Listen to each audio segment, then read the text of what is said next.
Okay, so I was listening to something really cool. I got the Wondery app, podcasts, and so they have so many podcasts on here. One of them is a relatively new one. It's called Legacy. It's about like some famous historical people, and like it's like multiple episodes on them, so getting in depth. But basically you get like a high-level biography, but it does go into some very interesting details. And so this one that I was listening to that I'm recommending is about Cleopatra. It's really cool. I learned a lot of things. I thought I knew stuff, but I learned a lot more. Anyway, I've always been fascinated by her. She was one of the most powerful women in history.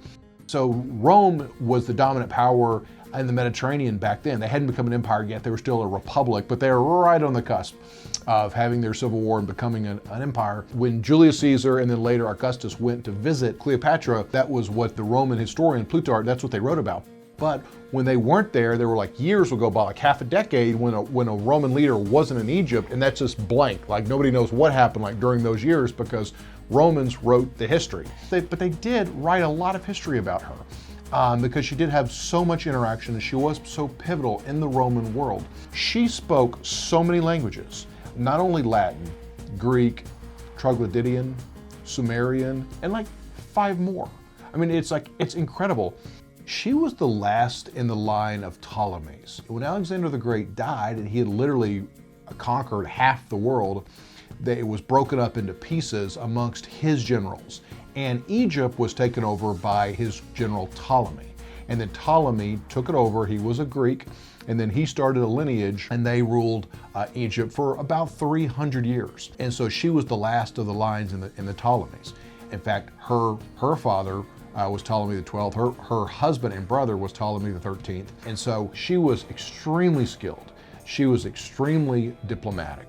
It was famous that her and Julius Caesar became basically an item, and they fought off her brother.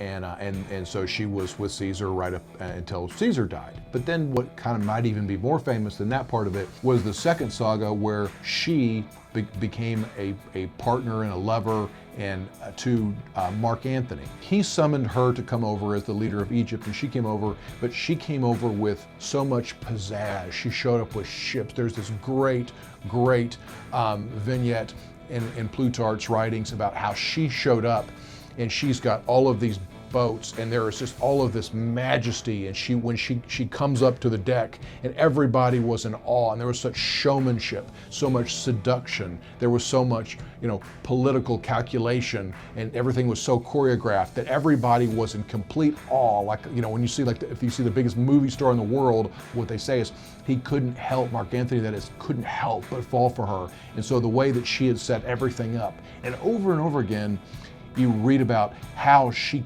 carefully crafted her image. She was her own brand. She was one of the first people that really perfected her own brand in history, and how she did it, the examples of things that she did. And so it's absolutely amazing. This podcast about Cleopatra here in the Wondery app and the Legacy podcast is a great kind of a start. And then if you like this, I mean, keep reading, because she's really one of history's most fascinating characters.